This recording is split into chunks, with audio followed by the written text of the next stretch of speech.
41 लोगों की लिस्ट है, 7 तो सांसदों को टिकट दे दिया, एक ब्यूरोक्रेट को। आप कैसे देखते हैं? मैं अपना आकलन बताऊंगा, उससे पहले आप कैसे देखते हैं इसको? मैं समझता हूँ कि जिस प्रकार की 41 लोगों की सीट डिक्लेयर आज भारतीय जनता पार्टी ने की है, आम जनता में इस बात का चर्चा का विषय है कि जो पार्टी राजस्थान के अंदर सरकार बनाने की बात करती है, इसमें इस प्रकार का रेस्पिरेशन होगा कि 41 की सीट में 10 उन लोगों को टिकट दी जाए जो बगावत किया गया चुनाव के अंदर भागी हों, एक को कांग्रेस से बुला के टिकट दिया गया है और एक ब्यूरोक्रेट को टिकट दिया है और 7 सांसदों को चुनाव दिया है। 48% ऐसा 41 सीटों का 48% के लगभग वो है, तो या तो बागी है, या कांग्रेस से आया है, या ब्यूरोक्रेट है, या सांसद है। मध्य प्रदेश के अंदर उन सांसदों को उस जगह चुनाव लड़ाने की बात को एक स्टडी समझ में आती है कि वो वीकर सीट के ऊपर, कमजोर सीट पे, हारी हुई सीटों पर चुनाव लड़ाया जाए। तो या जिस प्रकार से विद्यार्थी और घोषणा के अंदर टिकट दी गई है, मैं समझता हूँ वो स्ट्रेटजी भी इसमें नहीं है। तो आमतौर पर लोग ये कहते हैं कि ये पार्टी जो क्लेम कर रही है कि हम सरकार बना रहे हैं, उसकी स्थिति सरकार बनाने की है, और इस प्रकार का रेस्पिरेशन क्यों है कि 41 में तो 48% सीटों पर लोग कुछ पैदा कर रहे हैं।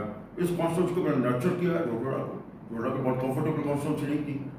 इसके वजह से जो डूडू का लेफ्ट आउट एरिया, आमेर का लेफ्ट आउट एरिया, फुलेरा का लेफ्ट आउट एरिया, मणिपुर का left out area, left out area से बनी हुई कैसी कॉम्प्लिकेटेड कॉन्स्टिट्यूंसी है जिसको गए 15 सालों में नर्चर करके कंफर्टेबल बनाया है। अगर मेंबर ऑफ पार्लियामेंट को टिकट देनी थी तो उन सीटों पर जहाँ भारतीय जनता पार्टी रिलेटिवली कमजोर मानी जाती है, जो सीटें कमजोर है, तो वहाँ समझ में आ सकता था। मुझे लगता है इसका एक अच्छा मैसेज राजस्थान की जनता में भारतीय जनता पार्टी के कार्यकर्ताओं में नहीं है। सर, आपको डर नहीं लग रहा, आप खुल के जो अपनी बात रख रहे हैं, ईडी और सीबीआई आपके पीछे भी लगा दी जा सकती है? मेरा जिस प्रकार का पॉलिटिकल कैरियर रहा है, मैं 1990 में पहली बार एमएलए बना, और राजस्थान का आम जनता जानती है कि फकीर के सामने ईडी कुछ नहीं करती है। मेरा जिस प्रकार का पॉलिटिकल कैरियर रहा है, मैं डेडिकेटेड ढंग से राजस्थान के अंदर मैंने काम किया है, और राजस्थान की जनता अच्छी तरह से जानती है कि मेरा करेक्टर क्या है, मेरी इमेज क्या है, मेरी परफॉर्मेंस क्या है। इसमें डरने की कोई बात नहीं है। सर, वसुंधरा राजे भूतपूर्व मुख्यमंत्री राजस्थान की, देश की कद्दावर नेता है, उनको पूरी तरह से साइडलाइन किया गया, ऐसा इस लिस्ट में देखता है, आपको क्या लगता है? नहीं, इसमें सवाल किसी को साइडलाइन करने की और किसी को मेन स्ट्रीम में लाने की नहीं है। इस सीट के अंदर साइडलाइन आम कार्यकर्ता हुआ है, ये तो अनफॉर्चुनेट है। भारतीय जनता पार्टी के लिए कहते हैं लोग कि ये कार्यकर्ता आधारित पार्टी है, कार्यकर्ताओं ने उस पार्टी को बड़ा बिल्डअप किया है जनसंघ के जमाने से लेकर अभी तक। इसको दुनिया की सबसे बड़ी पोलिटिकल पार्टी बनाई है, तो किसी नेता के भरोसे कम बनी है और कार्यकर्ता के भरोसे ज़्यादा बनी है। इन 41 सीटों को देख के लगता है जिस प्रकार से भारतीय जनता पार्टी के कार्यकर्ता जिन्होंने भारतीय जनता पार्टी को खड़ा किया, उसकी इसमें अनदेखी तो हुई है। किस बात का ज़्यादा दुख है सर आपको?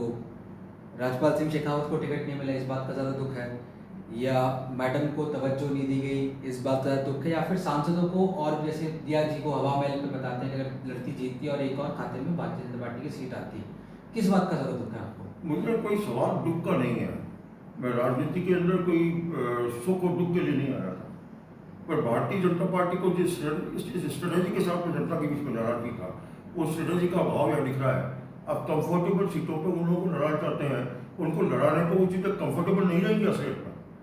कई बार चीज़ें जो दूर से कंफर्टेबल लगती थी उतनी कंफर्टेबल नहीं होती है। देखिए, मैंने कई चुनाव लड़े, मैंने 6 चुनाव लड़े, मैं 4 चुनाव जीता हूँ, 2 चुनाव हारा हूँ, और जब मैं अनकंफर्टेबल लगता रहा चुनाव के दरमियान तब तो मैं चुनाव जीता, और जब लगा मैं कंफर्टेबल हूँ चुनाव में तब मैं चुनाव हारा।